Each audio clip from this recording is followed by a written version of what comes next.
बिस्मिल्लाहिर्रहमानिर्रहीम। नाज़रीन अस्सलाम वालेकुम, मैं हूँ इमरान वसीम।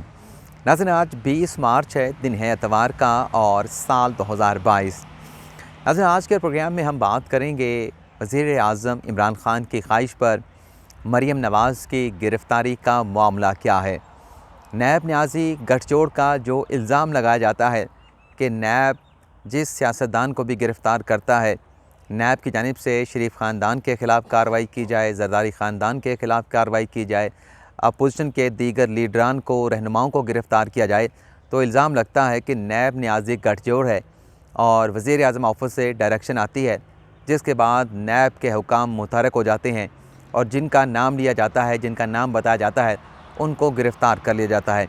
तो ये जो इल्ज़ाम है नैब न्याज़ी गठजोड़ का, इस इल्ज़ाम से मुतल्लिक कुछ अहम शवाहिद भी इस प्रोग्राम में आपके साथ शेयर करेंगे। लेकिन इससे पहले मैं 3 बातें आप नाज़रीन के साथ करना चाहूँगा। एक पॉइंट पर बात पिछले प्रोग्राम में करना रह गई थी, जिसमें आर्टिकल 63A से मुतल्लिक मैं आपको ये बताना चाह रहा था कि ये जो इज़हार वजूह के नोटिस जारी किए गए हैं 14 अरकान कौमी असम्बली को, जो PTI के थे लेकिन अब मुनहरफ अरकान कहलाते हैं, अब नाराज़ अरकान कहलाते हैं। तो इसमें 14 अरकान में से एक ऐसे रुकने कौमी असम्बली को भी नोटिस जारी कर दिया गया जिसने ताहाल अभी तक ऐसा कोई स्टेटमेंट नहीं दिया कि वो अपनी वफ़ादारियाँ जो हैं वो पाकिस्तान तहरीक-ए-इंसाफ़ से अलग कर चुका है। अभी तक उस नाराज़ रुकने कौमी असम्बली का यही बयान सामने आया है कि उनके तहफ़्फ़ुज़ात हैं, उनके काम नहीं किए जाते, उन्हें डेवलपमेंट फ़ंड नहीं दिए जाते, वो अपने हलके में कैसे जाएँ, अपने आवाम को फ़ेस कैसे करें, महंगाई बहुत ज़्यादा है, गवर्नेंस के इशू हैं। लेकिन वो इसके साथ साथ ये भी कहते रहे हैं, उनके ये बयानात आते रहे हैं कि वो पाकिस्तान तहरीक-ए-इंसाफ़ के साथ खड़े हैं, वो अपने 5 साल तहरीक-ए-इंसाफ़ के साथ पूरे करेंगे। लेकिन उनका सिर्फ इतना कहना है कि मेरे जो तहफ़्फ़ुज़ात हैं वो दूर नहीं किए गए, ताहाल मैंने ये फ़ैसला नहीं किया। उस रुकने असम्बली का यह कहना है कि मैंने अदम-ए-एतमाद की तहरीक में जाना है, नहीं जाना। नाज़रीन उस रुकने कौमी असम्बली का नाम है आमिर तलाल गोपांग। आप खुद मीडिया पे उनके स्टेटमेंट देख सकते हैं। उन्होंने अभी तक पाकिस्तान तहरीक-ए-इंसाफ़ से बगावत का ऐलान नहीं किया। हाँ, अपनी उन्होंने नाराज़गी का इज़हार ज़रूर किया है। लेकिन यहाँ पर आप देख लें कि किस तरीके से मशवरे देने वाले हैं, नादान दोस्त हैं, नादान नाअहल वुज़रा हैं, जो इस तरह के मशवरे दे रहे हैं कि जो आपकी पार्टी के साथ खड़ा है, जो सिर्फ अपनी नाराज़गी का इज़हार कर रहा है, आप उसे भी इज़हार वजूह के नोटिस जारी कर रहे हैं। अच्छा, यहाँ पर मैं एक बात और भी वाज़ेह कर दूँ कि जो लोग ये सोच रहे हैं, क्योंकि आज शेख रशीद साहब ने भी प्रेस कॉन्फ्रेंस की है, कल वफाकी वुज़रा ने भी कहा, खान साहब ने भी बयान दिया कि हो सकता है कि ये जो मुनहरफ अरकान है, ये अवामी दबाव के नतीजे में दोबारा पाकिस्तान तहरीक-ए-इंसाफ़ में वापस आ जाएँ और अदम-ए-एतमाद की तहरीक जो है वो नाकाम हो जाए। नाज़रीन, ये जो आर्टिकल 63A की इन मुनहरफ अरकान के ख़िलाफ़, नाराज़ अरकान के ख़िलाफ़ कार्रवाई की गई है, मैं वसूख के साथ कह सकता हूँ, मैं दावे के साथ कह सकता हूँ कि इस कार्रवाई के नतीजे में ये अरकान हुकूमत के पास वापस नहीं जाएंगे। ये अरकान सिर्फ़ एक ही सूरत में हुकूमत के पास वापस जा सकते हैं, अदम-ए-एतमाद की तहरीक को नाकाम बना सकते हैं, और वो वजह सिर्फ़ एक है कि अगर इन्हें इशारा हो जाए। अगर जो न्यूट्रलिटी की बात की जाती है, उस न्यूट्रलिटी को अगर डिफ्यूज़ हुकूमत करने में कामयाब हो जाती है, तो इस सूरत में ये नाराज़ अरकान को इशारा होगा और ये दोबारा से अपनी पहले वाली तनख्वाह पर काम करने के लिए राज़ी हो जाएंगे। इसके अलावा बेशक 63A की कार्रवाई कर लें, डिफेक्शन की कार्रवाई कर लें, इनके खिलाफ आप रेफरेंस इलेक्शन कमीशन को भिजवा दें, ये आपके पास आने वाले नहीं। और अगर आप इन्हें वोट देने से रोकेंगे भी, तो ये रिज़ाइन करके कौमी असम्बली से मुस्तफ़ी हो जाएंगे, सीटें छोड़ देंगे, ज़िमनी इलेक्शन से जीत के आएंगे, PTI के टिकट नहीं लेंगे, नून लीग का टिकट ले लेंगे। और ज़ाहिर सी बात है, अब तक जो पंजाब में जितने भी ज़िमनी इलेक्शन हुए हैं, वो आपके सामने है कि तमाम के तमाम ज़िमनी इलेक्शन पंजाब में पाकिस्तान तहरीक-ए-इंसाफ़ के जो अरकान हैं, सिर्फ एक सूबाई असम्बली का जो है वो छोड़ के तमाम के तमाम इलेक्शन जो है मुसम्मिक नवाज़ ने जीते हैं। हालांकि आम तौर पे जो ट्रेंड होता है, जो हमने सालों से नोट किया है कि ज़िमनी इलेक्शन में जिसकी मरकज़ में हुकूमत होती है, चाहे सूबाई असम्बली का इलेक्शन हो, चाहे कौमी असम्बली का ख़ास तौर पर हम बात करते हैं, तो वहाँ से जो भी हुक्मरान जमात होती है उसका कैंडिडेट जीत के आता है। यही टेंडेंसी, यही रुझान हमने कश्मीर में भी देखा। कश्मीर के अवाम ने पाकिस्तान तहरीक-ए-इंसाफ़ इस्लामाबाद के साथ जाने का फ़ैसला किया। GB के अवाम ने पाकिस्तान तहरीक-ए-इंसाफ़ इस्लामाबाद की मरकज़ की हुकूमत के साथ जाने का फ़ैसला किया। लेकिन यहाँ पर जो एक बात मैं आपके साथ और भी बता दूँ कि जो 63A का रेफरेंस हुकूमत की जानिब से दायर किया जाएगा सुप्रीम कोर्ट में कल पीर के रोज़, उसमें जो 3 सवाल बुनियादी तौर पर उठाए गए हैं, उसमें एक सवाल तो ये है कि वो अरकान जो पार्टी पॉलिसी से हटकर वोट करेंगे, उनके वोट करने के बाद वो अपनी सीटों से उन पर डिफेक्शन क्लास का इतलाक़ हो जाएगा।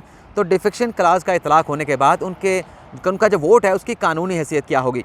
अब आप देख लें कि हुकूमत के लोग, हुकूमत के वज़रा, उनके लीगल माइंड कितने भोले बन रहे हैं कि आज वो सवाल उठा रहे हैं कि उनके एक वोट की कानूनी हैसियत क्या होगी। जब 2019 में सादिक सिंजरानी के ख़िलाफ़ अदम एतमाद की तहरीक आई थी, वो अदम एतमाद की तहरीक उसमें अपोजिशन के ज़्यादा वोट थे, 66 वोट थे, हुकूमत के पास 34 वोट थे, लेकिन 34 वाले जीत गए, 66 वाले हार गए।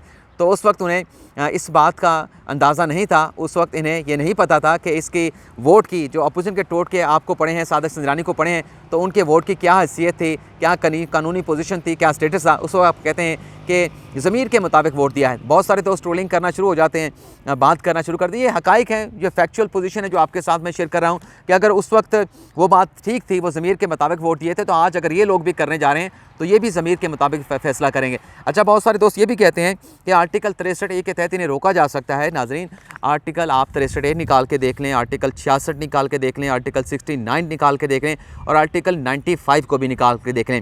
पूरी दुनिया में ये होता है, जहाँ भी कायदे ऐवान के ख़िलाफ़ अदम एतमाद की तहरीक आती है, ज़ाहिर सी बात है जो कायदे ऐवान होता है वो अक्सरियत में होता है। अक्सरियत में होता है तो कायदे ऐवान मुंतखब होता है, लेकिन जब उसके ख़िलाफ़ अदम एतमाद की तहरीक आती है तो अपोजिशन तो पहली अक़लियत में होती है। तो अदम एतमाद की तहरीक के नतीजे में अगर कायदे ऐवान के ख़िलाफ़ वो पास होती है तो ज़ाहिर सी बात है कि हुकूमती बेंचों से, हुक्मरान जमात से लोग उठकर उस अदम एतमाद की तहरीक को वोट करने के लिए जाते हैं। हमने देखा है कि जो अभी पिछले दिनों जो बरतानिया में होता रहा, मेरे ख्याल एक आध वज़ीर या वज़ीर आज़म फ़ारिग हुआ था इस बात के ऊपर, तो उसमें भी ऐसा हुआ था। तो अदम एतमाद की तहरीक के नतीजे में अगर ये आर्टिकल 63A को इसी तरह से रहने दिया जाए, जो बात की जा रही है कि 63A के आ जाता है तो फिर वो लोग छोड़ के नहीं जा सकते, वो ज़मीर का वोट नहीं दे सकते, तो फिर इस तरीके से तो आप चाहे अगले 100 साल तक भी चले जाएँ, 200 साल तक जाएँ, किसी वज़ीर-ए-आज़म के ख़िलाफ़ अदम एतमाद की तहरीक ना आ सकती है, ना कामयाब हो सकती है। तो ये भी अपनी जगह पर फैक्चुअल पोजीशन मौजूद है। अच्छा, पहला सवाल तो ये है कि इस वोट की हैसियत क्या होगी। दूसरा सवाल, क्या ये सादिक और अमीन होंगे कि अगर ये वोट पार्टी पॉलिसी हट के डालते हैं। और तीसरा सवाल जो पूछा गया है कि क्या इनकी जो डिस्क्वालिफिकेशन है, क्या सिर्फ उसी इलेक्शन का जो टेन्योर है 5 साल का, उसी हद तक जो है वो ये नाअहल करार पाएंगे, या फिर ये सियासत से हयात जो है वो नाअहल करार दिए जाएंगे। तो यहाँ पर ताहयात नाअहली का सवाल पूछा जा रहा है, लेकिन अब से कुछ दिन पहले जिस ऑर्डिनेंस पे गौर किया गया, जो पेश भी किया गया, लेकिन वज़ारत कानून ने उसे वेट करने से इनकार कर दिया कि 5 साल की डिस्क्वालिफिकेशन इस ऑर्डिनेंस के ज़रिए नहीं हो सकती। यानी सदारती रेफरेंस में ताहयात नाअहली की बात और जो ऑर्डिनेंस करके 5 साल के नाअहल करने जा रहे थे, उसमें 5 साल की डिस्क्वालिफिकेशन जो है वो लिखी गई थी। लेकिन अब शुरू करते हैं आज की अपनी असल ख़बर की तफसीलात कि खान साहब ने खान साहब की ख्वाहिश के मुताबिक मरीम नवाज़ को गिरफ़्तार करने का मामला क्या है। नाज़रीन, कल इस्लामाबाद हाई कोर्ट में मरीम नवाज़ और कैप्टन सफदर की एवन-फील्ड रेफरेंस में जो अपीलें दायर की गई थी, उन अपीलों पर समाअत होने जा रही है। आखिरी समाअत यानी कल 21 मार्च है, आखिरी समाअत 17 फरवरी को हुई थी, जब नैब के नए वकील अज़हर सदीक़ जो है वो अदालत में पेश हुए थे और उनकी जानिब से अदालत से 2 रुकनी बेंच से जस्टिस आमिर फ़ारूक और जस्टिस मोहसिन अख्तर कियानी से मुकदमे की तैयारी के लिए 4 हफ्तों का वक्त मांगा गया। अब मैं अगली जो बात करूँगा फिर दोस्त नाराज़ हो जाएंगे, लेकिन फैक्ट है, फैक्ट को आप झुटला नहीं सकते। और नाज़रीन, सच की बड़ी एक मज़े की बात होती है, सच पर आपको गालियाँ तो पड़ती हैं, लेकिन सच की वजह से जो आपका दिल, जो आपका दिमाग सेटिस्फाइड होता है। यानी सच बोलना मुश्किल ज़रूर है, लेकिन सच अगर आप बोल रहे हैं तो आपका दिल और आपका दिमाग और आप उस पर मुकम्मल तौर पे सेटिस्फाइड होते हैं। अल्लाह के सामने आपने जवाब देना है, किसी की कब्र में नहीं जाना, अपनी कब्र में अपने जाके जवाब देना है। तो सच बोलना मुश्किल ज़रूर है, लेकिन सच बोलने का मज़ा अपना ही है। तो अज़हर सदीक़ साहब जो अपने यूट्यूब चैनल पर बैठ के कहा करते थे कि ये देखें जी, ये हमारे पास पेपर मौजूद है, ये मनी ट्रेल है, ये मरीम नवाज़ के ख़िलाफ़ केस साबित हो गया है, मरीम नवाज़ तो बेनिफिशियल ऑनर है, उन्होंने अपने बाप को जो है ये ज़मीन बचाने में, ये प्रॉपर्टी छुपाने में उनको फैसिलिटेटर का किरदार अदा किया है। लेकिन जब अदालत में गए, कम अज़ कम वो डॉक्यूमेंट्स तो साथ लेके जाते जो यूट्यूब चैनल पर दिखाते रहे, लेकिन ऐसा कोई डॉक्यूमेंट्स उन्होंने नहीं दिखाया। लेकिन ख़बर जो आपको मैं देने जा रहा हूँ, ख़बर नाज़रीन ये है कि कल जो सवालात इस्लामाबाद हाई कोर्ट ने पूछे थे, उन सवालों का नैब जवाब नहीं देगा। नैब की लीगल टीम उन सवालों का जवाब नहीं देगी, बल्कि ये कहेगी कि जो बहस है उसका आगाज़ किया जाए। जो मरकज़ी अपील हैं मरीम नवाज़ की और कैप्टन सफदर की एहतसाब अदालत के फ़ैसले के ख़िलाफ़, उन पर अपीलों का आगाज़ किया जाए। अब जो कानून को समझते हैं, जो आइनी माहिरीन हैं, जो कानूनी माहिरीन हैं, उनको पता है कि फ़ौजदारी केसेस में, जिस भी केस में अगर कोई मुतफ़र्रिक़ दरख्वास्त आ जाती है तो उसमें सबसे पहले अदालत की ज़िम्मेदारी ये होती है कि उस मुतफ़र्रिक़ दरख्वास्त यानी मरीम नवाज़ ने अपीलों के साथ एक मुतफरिक दरख्वास्त गालिबन अगस्त के महीने में या सितंबर के महीने में दायर की थी, जिसमें उनका केस क्या था। उस मुतफरिक दरख्वास्त में उनकी एक कंटेंशन थी। उन्होंने ये कहा कि मेरे खिलाफ जो सज़ा दी गई है, मेरे खिलाफ जो एवनफील्ड का मुकदमा बनाया गया है, ये केस ऑफ नो एविडेंस है, यानी बग़ैर किसी शवाहिद के, बग़ैर किसी सबूत के मुझे इस केस में मुजरम बना दिया गया। मुल्ज़म के बाद मुझे सज़ा सुना दी गई 7 साल की, तो ये केस ही मेरे खिलाफ नहीं बनता था, मेरे खिलाफ शवाहिद ही नहीं थे। तो किस तरीके से इस सज़ा के ऊपर जो है वो अपील के ऊपर भी समाअत हो सकती है। मरीम नवाज़ का कहना था अपने वकील के ज़रिए कि इसी मुतफरिक दरख्वास्त के ऊपर हमारी बरीअत हो सकती है। तो इस मुतफरिक दरख्वास्त में सिर्फ एक ही पॉइंट पूछा गया है, उसे अवॉइड भी नहीं करना। लेकिन लगता यह है कि कल इसमें हंगामा होगा और जब नैब के वकील कहेंगे कि मरकज़ी जो अपील है उस पर बहस की जाए, तो फिर दूसरी जानिब से भी कहा जाएगा कि रूल्स के मुताबिक जज साहबान भी कहेंगे कि मुतफरिक दरख्वास्त को पहले डिस्पोज ऑफ करना है। नैब ने भी 30 रोज़ के अंदर इस केस को डिसाइड करने की दरख्वास्त दी थी, उसे भी अदालत ने रूल्स के मुताबिक पहले डिसाइड किया और फिर केस को आगे अदालत ने जो है प्रोसीड किया। तो कल इसमें क्या होता है वो अपनी जगह पे। अब नैब के पास अगर सबूत है तो मरीम नवाज़ की मुतफरिक दरख्वास्त पे आपने सिर्फ एक डॉक्यूमेंट से दिखाना है कि मरीम नवाज़ कह रही है कि मेरे पास सबूत नहीं, नैब वो सबूत दिखाए और उसके बाद बेशक है जी मरकज़ी जो अपीलें हैं मरीम नवाज़ और कैप्टन सफदर की, उस पर बहस का जो है वो आगाज़ किया जाए। अच्छा, यहाँ पर एक और बात भी बता दूँ कि कल 1 बजे 12:30 बजे मरीम नवाज़ के केस की समाअत होनी है और कल 1 बजे सुप्रीम कोर्ट में भी जो सिंध हाउस पर हमले का केस है और गालिबन अगर कल सदारती रेफरेंस दायर कर दिया जाएगा तो उस पर इस्लामाबाद हाई कोर्ट में 1 बजे ही समाअत होगी। तो टकराव हो रहा है दोनों केसेस का। तो सबसे पहले इस्लामाबाद से का जो मुकदमा है मरीम नवाज़ का, उस पर रिपोर्ट नहीं करेंगे। सुप्रीम कोर्ट के केस की समाअत का अहवाल आपके साथ शेयर करेंगे। फिर हो सकता है कि मरीम नवाज़ के मुकदमे की समाअत का जो अहवाल है उसे बताने में ताख़ीर हो जाए, क्योंकि कल कौमी असम्बली का इजलास भी होने जा रहा है, उसका नज़ारा भी खबरियत से भरपूर होगा, वो भी आपके साथ शेयर करेंगे। तो हो सकता है कि एवनफील्ड केस की समाअत का अहवाल बताने में अदालती कार्रवाई में कुछ थोड़ी सी ताख़ीर हो जाए।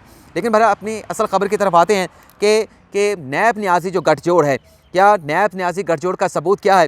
यानी सबूत यह है कि 25 जनवरी को रोज़नामा दुनिया में एक खबर शाया हुई, तारिक अजीज़ साहब की ये खबर है जो ये साबित करती है कि नैब न्याजी गठजोड़ मौजूद है। अपोजिशन के ख़िलाफ़, जरदारी ख़ानदान के ख़िलाफ़, शरीफ ख़ानदान के ख़िलाफ़ या जिस भी सियासी लीडर के ख़िलाफ़ जो कार्रवाई होती है उसकी डायरेक्शन कहीं ना कहीं बज़ाहिर जो है वज़ीर-ए-आज़म ऑफिस से या किसी मिनिस्टर के ऑफिस से की जाती है। अभी आपने देखा जो मोहनिस इलाही ने इल्ज़ाम लगाया अपना परवेज़ इलाही ने कि मेरे बेटे को गिरफ़्तार करने के लिए कहा गया नैब को, लेकिन वहाँ से हमें पता चल गया तो हम वफ़ादारी कर रहे हैं लेकिन हमारे बेटे को गिरफ़्तार करवाना चाहते हैं। और अगले ही रोज़ नैब ने उसकी क्लैरिफिकेशन जारी कर दी कि मोहनिस इलाही के खिलाफ़ कोई केस ही नहीं, यानी बात हुकूमत की हो रही है। परवेज़ इलाही ने इल्ज़ाम जो है हुकूमत पे लगाया, वज़ीर-ए-आज़म ऑफिस पे लगाया, लेकिन वज़ाहत जो है वो नैब के ऑफिस से आ रही है।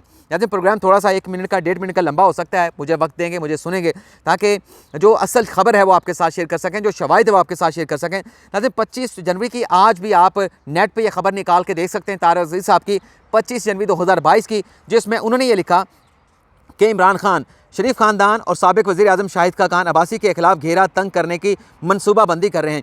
इस सिलसिले में तहकीकाती इदारों में अहम तब्दीलियाँ मुतवक्के हैं। और इसी रोज़ नाज़रीन जो शहजाद अकबर हैं उन्हें वज़ीर-ए-आज़म के मुशीर के अहदे से हटा दिया गया था 25 जनवरी को ही। और फिर इस खबर में यह भी लिखा गया है कि एवनफील्ड केस में जो नैब की टीम है जो शहजाद अकबर ने अपॉइंट की थी उसे तब्दील करने का इम्कान है, उसे तब्दील किया जाएगा, नई टीम को लाया जाएगा ताकि मरीम नवाज़ की जो ज़मानत है एवनफील्ड केस में उस ज़मानत को मनसूख करवाया जा सके। अच्छा, इसके साथ साथ आपको ये भी बता दें कि इसमें और भी टीमों के हवाले से बताया गया था कि शहजाद अकबर को भी तब्दील कर दिया गया। अब जो हक़ाइक़ हैं मैंने ये हक़ाइक़ आपके साथ शेयर की हैं। 25 जनवरी की ये खबर है और अगर ये खबर दुरुस्त थी या गलत थी तो इसकी तरदीद आनी चाहिए थी अगर तारिक अजीज़ साहब ने गलत हक़ाइक़ बयान किए हैं, क्योंकि इस खबर के शाया होने के बाद 25 जनवरी की खबर शाया होने के बाद जो नैब की टीम थी उसे हटा के अज़हर सदीक़ साहब को 10 फरवरी की समाअत के बाद 17 फरवरी की समाअत से पहले इंडक्ट किया गया, एज ए स्पेशल प्रोसिक्यूटर लाया गया। तो खबर तो तारिक अजीज़ साहब की दुरुस्त होगी कि खान साहब जो नैब की टीम है उसे तब्दील करना चाहते हैं, लेकिन इस खबर की आज तक तरदीद नहीं हुई। नैब का एक आज़ाद इदारा है, नैब के इदारे में हुकूमत की कोई मुदाखलत नहीं हो सकती, चाहे वो प्राइम मिनिस्टर ऑफ पाकिस्तान क्यों ना हो, क्योंकि उसने एहतसाब करना है, अपोजिशन का भी एहतसाब करना है, हुकूमत के लोगों का भी एहतसाब करना है, पब्लिक ऑफिस होल्डर का भी एहतसाब करना है। तो ये तो इस खबर के ज़रिए जो नैब न्याजी गठजोड़ है वो तो बज़ाहिर साबित हो गई है मुबैना तौर पे, लेकिन अज़हर सदीक़ साहब जो हैं जो इस केस में अपॉइंट किए गए हैं, अब देखते हैं कि कल वो इस केस में क्या करते हैं, क्या वो मुद्दा उठाते हैं। लेकिन मेरी तहीं जो इतलात हैं कि वो यही कहेंगे कि जो मरकज़ी अपीलें हैं उस पर बहस का आगाज़ किया जाए। तो नाज़रीन आपसे इजाज़त चाहते हैं, अल्लाह ताला आपका हामी और नासिर हो, दुआ में याद रखिएगा। अल्लाह हाफ़िज़।